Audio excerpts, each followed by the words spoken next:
100% happiness will come into your home to keep your home always cheerful and enjoy. Make sure to follow these four rules. 1.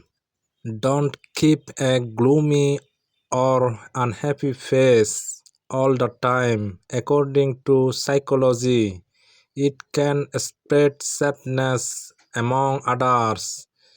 You will notice that families who stay cheerful tend to face fewer problems. 2. Don't wear dirty clothes or keep your home unclean.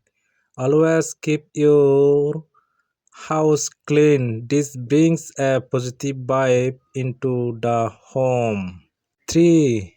In every family, a small misunderstandings or minor issues can happen, but don't let these small problems turn into big arguments. 4. In many homes, people enjoy gossiping or speaking ills of others. Believe it, this will never bring happiness to your family.